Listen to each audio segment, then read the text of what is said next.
Hello, everyone. It's my great pleasure to introduce my friend, Blake Wheeler, who's been a client of mine, but we've become friends, I think, over the time more than clients. And we're always interested in some kind of investigation as to what we can do to increase and enhance our own potential.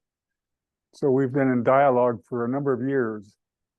So Blake, welcome. It's great to have you here. Hey, thanks for having me. Good to see you. It's been a while since in 2004 you were drafted by the Coyotes and then you went to the Bruins, and I don't know, how long were you in Winnipeg? 12 years. 12 years. And when I met you, you were the captain of the Winnipeg of the Jets. That's right. So here's my question to go right to the crux of the issue. Here you are, you have access to the best skills coaches, the best physical trainers, you have access to the greatest nutritionist, the sports psychologist. As a professional athlete, at the status you had, captain of the Jets, and you end up in my office, and involved in the Feldenkrais Method, which is not exactly in the mainstream of the consciousness of most athletes. How'd you get here? I was pointed in the right direction by our mutual friend Adam Oates. I had the pleasure to work with him for a number of years, and his passion for the human body and just kind of that search for the next best thing, and kind of led me in your direction. And whenever he would offer suggestions, I was always chomping at the bit to try them. So I ended up in your basement in Seattle, and off we went. So what is it that within you that has you chomping at the bit, where so many of your colleagues and other players don't take that extra step to chomp at the bit, or to they're not quite open to something that's outside of the box? How do you come by that? I was just always curious about finding more. I just am passionate about what I do, and committed to it, and just always feel like there's extra that you can be doing, and just curious to learn. I guess that's probably the biggest thing is, I never feel like I, have reached my potential, or like I have it all figured out, and just try to find value in, all these different things that can hopefully make me better and stay productive and healthy and enjoying what I do. Beautiful. So do you remember when you first came here and you ended up in my basement? What was that experience like for you? Yeah, I honestly didn't know what to expect. I kind of came into it sort of blind, and I didn't really know what we were going to be doing, and how it was going to unfold. And I remember just, you had me walk in front of you back and forth, and you made some comments about the way I was walking, and just things I had never noticed.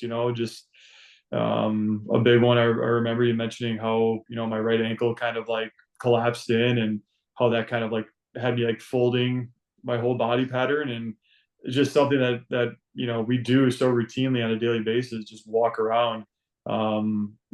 Noticing that was sort of like an eye-opening thing of like, wow, I've been not doing this wrong, but there's improvement for sure. And how did that begin to translate into your hockey? These conversations that we started to have, how did we make a translation from being in these lessons that we call functional integration lessons and awareness to movement lessons? How did that begin to translate into your gift for playing hockey? Well, I think for a long time I just sort of took it for granted, put my skates on and just went out there and went with it. And it was just something I was able to do really naturally. And then you start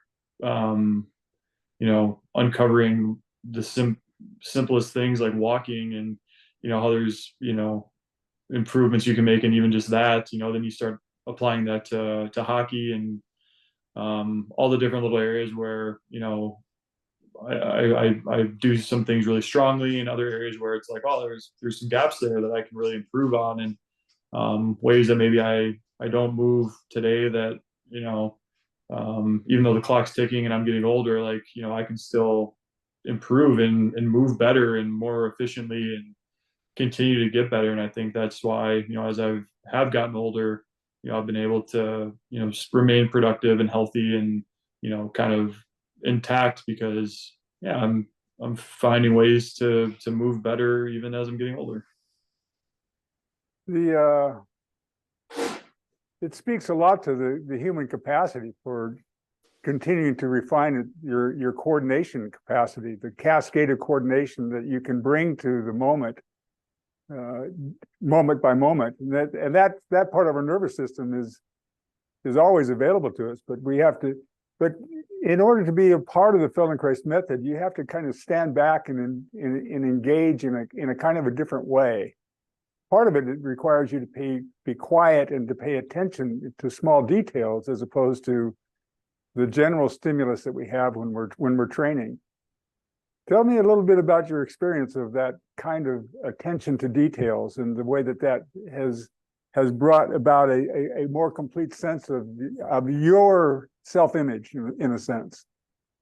Yeah, I think, you know, you can kind of use meditation in it's kind of a broad term. You know, for me, sitting still and on a chair and just kind of looking within can be challenging. I think it's challenging for a lot of people, but you know, when we, you know, whether it's on the table with you or just doing a lesson, you know, I kind of use that as a form of meditation. It's like a way to look internally and kind of investigate some of the patterns that have been established and some of the ways that, you know, you can upgrade some of those areas and some areas that maybe aren't, you know, as fluid as you'd like it to be. And you know, it's kind of a way to sort of step outside of yourself and observe yourself, and sort of quiet down all the noise, because you know, as busy as life can be, we can get a little bit scattered in our thinking. So it's a nice way to just sort of remove yourself and just sort of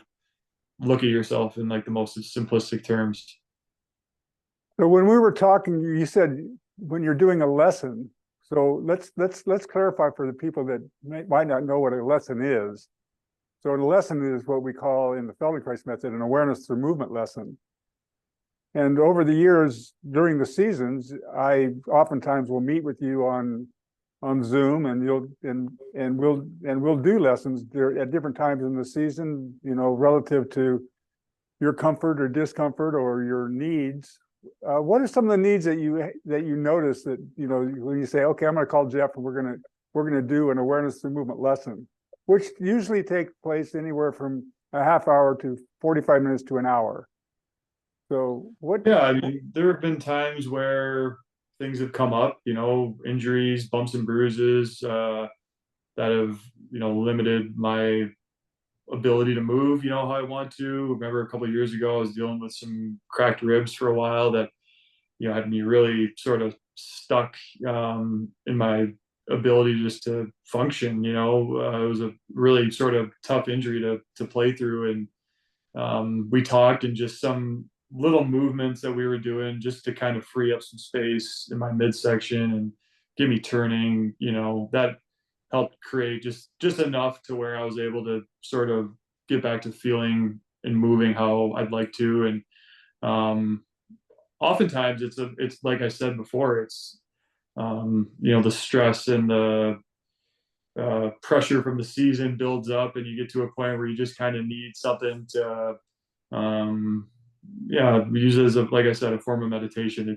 It's a great, you know, way to sort of unwind the nervous system and kind of calm things down and sort of reset in a sense. And you know, that's kind of a little hack that I use, is when I can, you know, when I feel myself sort of getting to that point where whether you're frustrated, things aren't going well, or even if things are going well and you just feel worn down, it's like, you know, it's time for a call. That's great. That's wonderful. So the lessons bring about a particular kind of calm, a kind of a sense of alertness. You can enter into a kind of a very kind of a clarity, an awareness. So how does that translate into play? It just feels like a reset, it feels like, you're almost starting over again, sort of like a fresh start, clean the slate. The things that were maybe bothering you or, creating pressure or tension don't seem as big as they were before, and you just kind of feel like you're, entering the zone a little bit again. I think that's kind of how, we talk about it a little bit, is getting to that flow state. And, through those lessons, you kind of feel like you're in there, and you leave feeling sort of you know, refreshed. So that's one of the things that hockey players and most athletes don't understand is that everybody wants to be in the zone, but no one trains to be in the zone. Mm-hmm. Not really. I mean, how does this work take you closer to being in the zone? Well, Or I think how does it help produce the state in which the zone is available to you? I think, it's challenging work to quiet the mind and sort of look inside. And the zone is people describe it as almost like the opposite of that. Like, you're not thinking at all and the body's just moving. So I feel this work is training that, because you're intentionally uh, bringing about, the looking inside part, the part that you want to be automatic.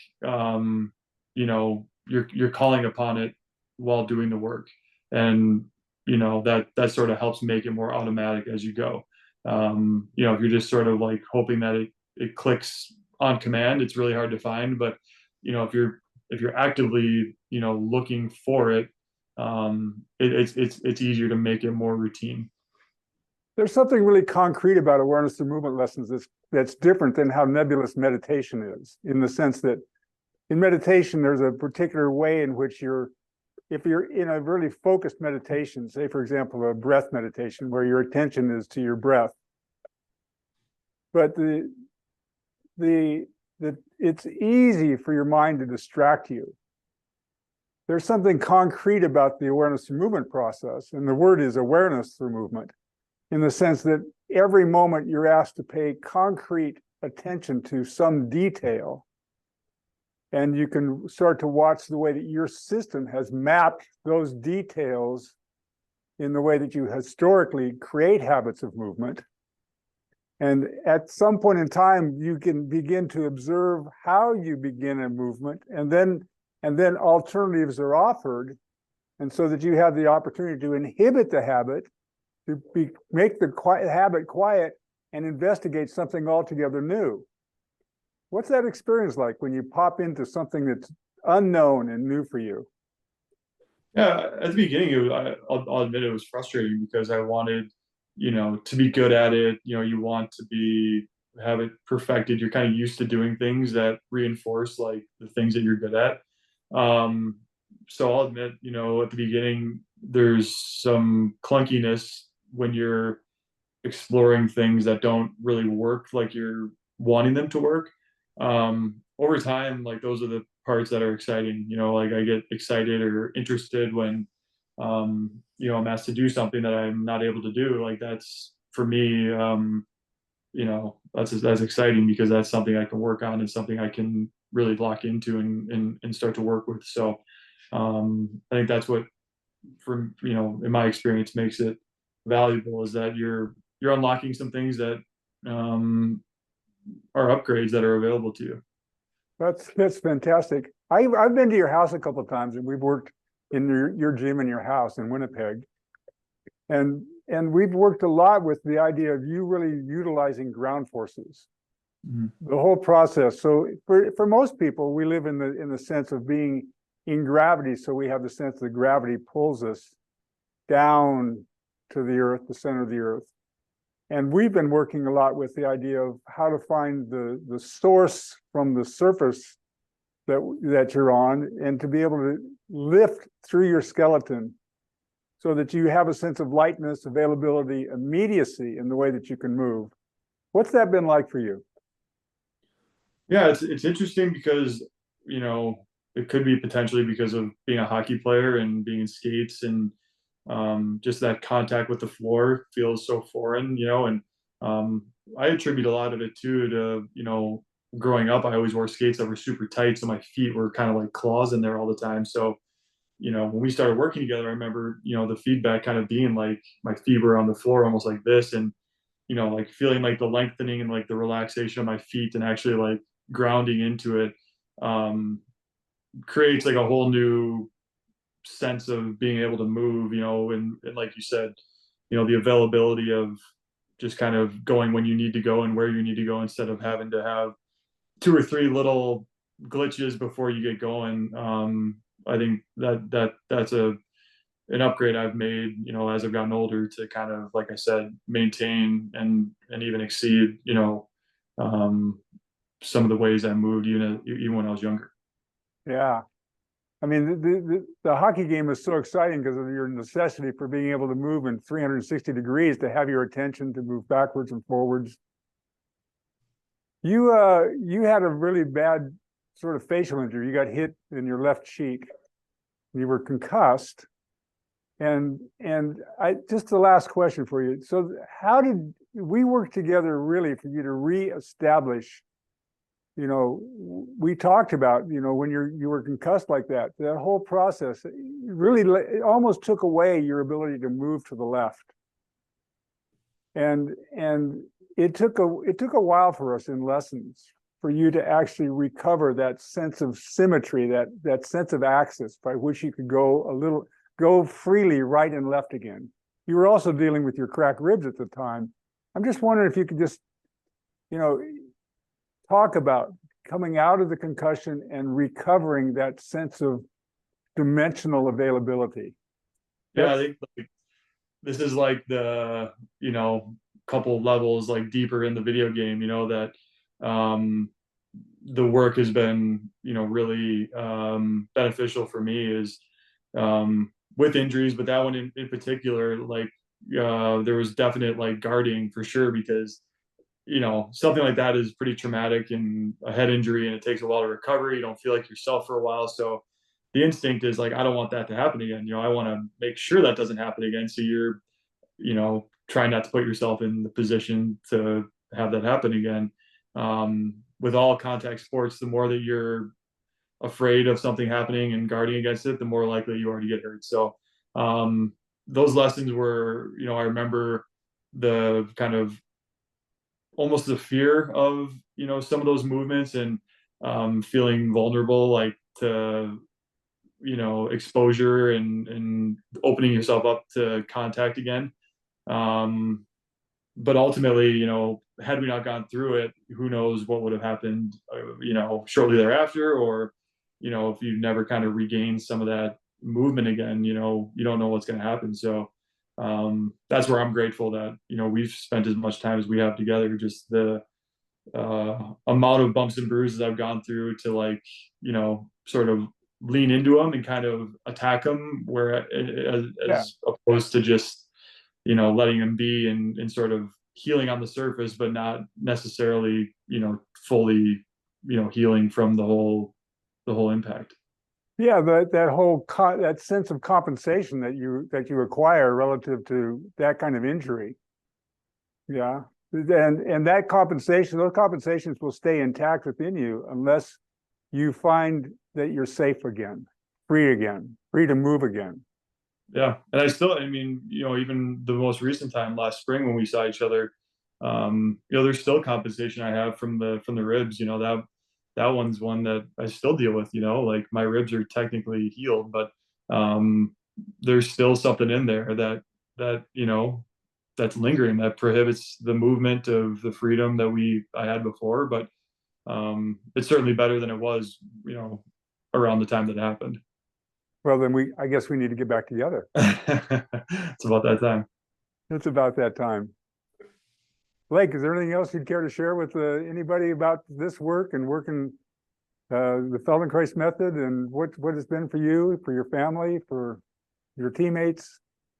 Yeah, no, it's been, a pleasure, the work we've done together and the time we've, chiseled out to hang out and work with each other. And, it's certainly been valuable to, my hockey career, but outside of that as well, just, you know, the day to day, you know, being healthy and walking, and yeah, I'm grateful for the time we've spent together. I'm grateful for the time we spent together too. It's been a great blessing for me to be able to be with you and to be around your particular genius, because you're one of the people who will live in curiosity, and it's a pleasure to meet. It's a pleasure to meet anyone who's able to live in that kind of curiosity and interest in expanding themselves. So, I appreciate that. yeah. Blake, thanks for coming on. My pleasure. Happy to do it. I'll